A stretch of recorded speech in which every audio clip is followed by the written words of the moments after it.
Yes, I'm late to the party, I know. But basically, Bungie made a TWAB, and this is coming off the back of when they sent a tweet out with their official Destiny 2 account, just asking the community what kind of things they would like to see changed. And I'm literally just going to read through these one by ones and voice my own opinion, because after reading the first one, I'm a bit baffled. So either way, might be an interesting video, probably going to be rubbish, but we'll wait and see. So the first question, in PvE, ability uptime is very high and has increased despite global changes to base cooldowns. What are the current thoughts on the ability energy economy? Gameplay team answer basically is saying they're always evaluating and adjusting. The only thing I'm going to say to this is, what the hell do you mean? Last time I checked, the only way you could have a ridiculous ability uptime is if you used a busted build to get that ability uptime. Like, I'm talking 100 stats in the ones that you need, Halo Fire Heart to boost your ability regen, and then on top of that, just to make it all good, you can have the Orbs of Power stuff as well, which will just give you ability energy back wherever. So unless you're specifically building towards that, no. Ability uptime is not that high, believe it or not. But the point of this as well is if you use the Warlock's Restoration times 2 build, where they've got to do the Phoenix dive to trigger it, yeah, if you miss that, you're kind of screwed. You pretty much have a 30-second, if not 40-second wait time. So abilities are fine. Don't touch the ability regens. They're okay as they are. Second question, with aspects, armor mods, and artifact perks that rely on the players being able to throw or destroy their creator tangle, the cooldown can feel frustrating. What is the intent behind the tangle creation cooldown time, and are there any plans to revisit it? The dev team basically came back and said they've tested having a really low tangle creation cooldown, and it turned chaotic with loads of explosions going off everywhere. Not gonna lie, I would love to see this. Like, if they could release some footage of this, I'd love it. But they have confirmed in Season 22 they're actually going to reduce the tangle cooldown from 15 seconds to 12 seconds, so they will be more frequent, but still, I think is going to be okay. Next question, Brood Weavers were intended to be the minion masters of strands, but Threadlings can feel underwhelming in high-end content, especially with the potency of Suspend. Are there any plans to adjust this relationship going forward? Now, the devs have said something that's a bit alarming, if I'm going to be honest. What they're thinking of doing is reducing the Suspend time in Season 22, and at the same time, they're going to increase the damage of Threadlings. So whilst this is brilliant news for Warlocks who are going to use Broodweaver, myself included, because I love the super, if you are relying on Suspend way too much to take out just about everything, then this is bad news for you, because the duration and the uptime of Suspend sources are going to be decreased. By how much they haven't actually said, but I can imagine they'll shave off a couple of seconds quite easily. But with that being said, if you are running a Titan and you have the Shackle Grenade, I don't see this being a problem, if I'm being honest. And the final question, how does the team feel about the current suite of grenades? And the dev team has come back and saying they are going to make some adjustments to the underperforming grenades, so I think things like Storm Grenade now,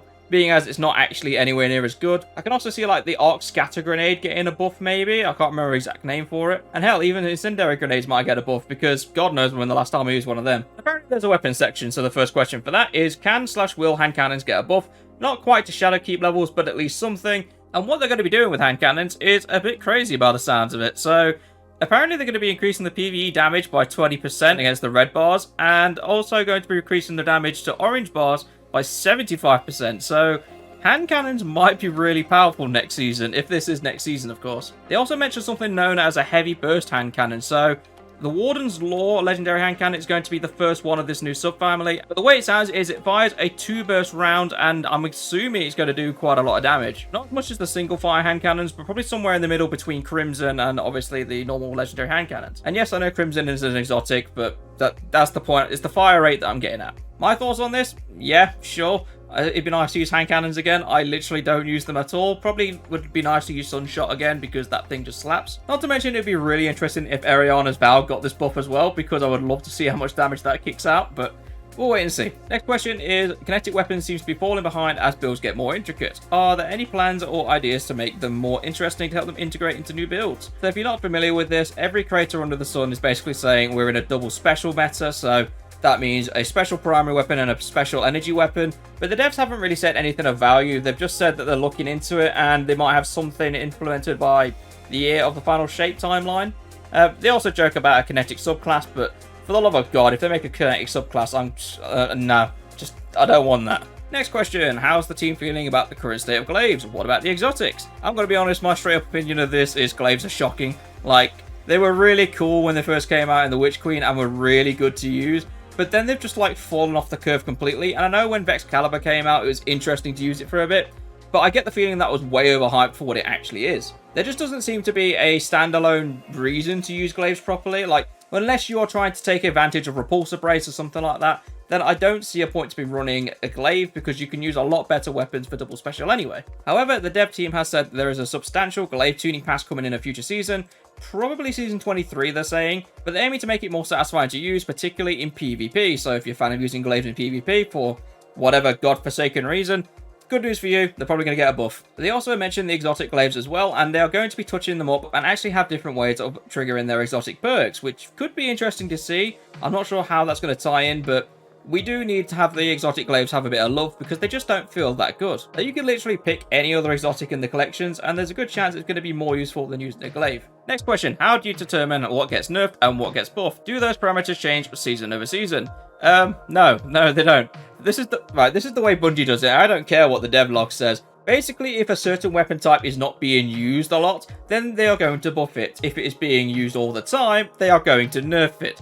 That is literally how Bungie has done this for the last 6-7 seasons I've been playing. So whatever nonsense they've written here, just ignore it, because they're just basically glorifying that kind of statement. But I will just touch on one thing actually. They do say internal feedback from playtesting.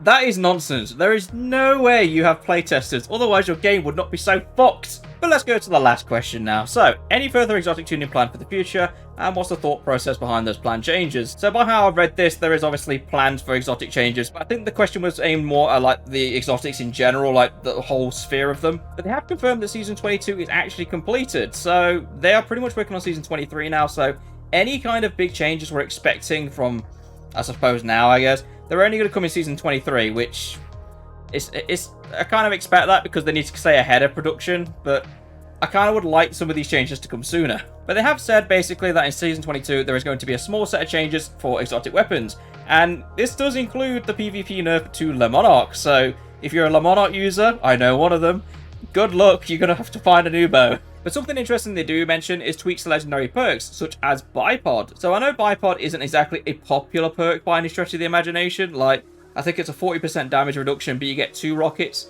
Like, if you just have Clown Cartridge, it does the exact same thing, but you don't have the damage debuff. So what kind of twerks they're going to make for Bipod is going to be interesting. If they dropped it down to, like, what, 25% reduction, I could see that being worth it. Now for the exotic armor stuff. So the question is, my favorite exotic armor could use a buff. Any plans to continue balancing legacy exotic gear? The answer is probably yes, because, like I said, for the weapon stuff, Bungie pretty much buffs anything that's not being used, so legacy stuff will likely get buffed in the future. Unless, of course, it's absolutely broken, then they're just not going to touch it. Take, for example, Stronghold. That came out way back in Season 8, and yes, it is broken at the minute. It's not supposed to be doing what it's doing, but still, if you are guarding and then strike an enemy and get restoration ×2 from that, that is still a very substantial rework. But the dev team has basically said that there is a lot of existing armor pieces they want to get back into the sandbox, so we can look forward to more changes over time, and there should be some changes coming in Season 22, so that's something promising. Can you explain the recent Stompy changes?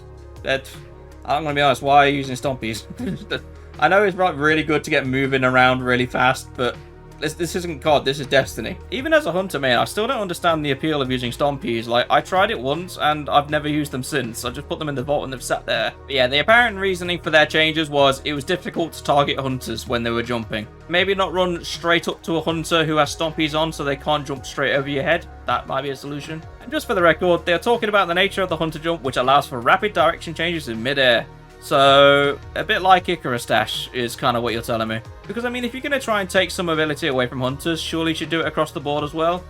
Is that just me thinking that? Next question. Are there any plans for more exotic armor interactions with exotic weapons, like Necrotic Grip has with the Weapons of Sorrow? And the dev team has basically said, yes, we're looking into this, and it's going to be mostly for Hunters and Titans, which is good, because we don't have any. The last question is actually about the pre-Lightfall mods, so I'm thinking things like Powerful Friends, Radiant Light. The question is, are we ever going to see them come back? And the dev team has pretty much said, pretty much nothing, because that whole paragraph is just jargon to say, we're not going to answer that question right now, so I'm assuming that means no, that they're not going to bring them back, because there's no way you don't answer the question directly unless you want to avoid upsetting somebody. Miscellaneous questions. Can we have favorite shaders soon, please? Yes, please. Can we have this? Or at least some kind of sort feature, because that would be so bloody helpful to find good shaders. There are so many bad ones that I just want to find the ones that I like. But the dev team behind the UI is actually saying something promising. So at the moment, they're saying they don't have anything concrete to give us, but what they are saying is they are working on something, so we should have some information about that in the future. And please, for the love of God, make it favoriting and make it sorting, because that would just make things so much easier. And whilst you're at it, add a search bar to the bloody vault, because that would be so goddamn helpful. And the last miscellaneous question, are there any details or confirmations regarding HUD/UI updates that were previously mentioned? And they basically just said we'll talk about it when they have something to show closer to the final shape, so season 23. Brilliant. That was actually sarcasm. These guys can take their time, because I actually like how the UIs look in Destiny 2, weirdly enough. And I think they've actually made really big strides when it comes to updating the design, because it always seems to be fresh whenever they make a new one. And that's pretty much the gist of the developer questions, which came from the Destiny community. Again, I know I'm really late to this, but it is what it is. But let me know down in the comments if you are looking forward to any of these changes, because I would love to hear about them. And to be honest, I'm kind of hopeful for Season 22, but Season 21 has just been such a shit show that I'm like, I'm not even sure what I should think anymore. Because if Season 21 has taught me anything, it's that the season can look really incredible, and the people who make the environments as well as all the skyboxes, they just do fantastic work season after season, and I feel like it just gets absolutely ruined by the content we're given, so I don't know what to think anymore. But as always, if you liked the video, leave it a like down below, and I shall see you all in the next one.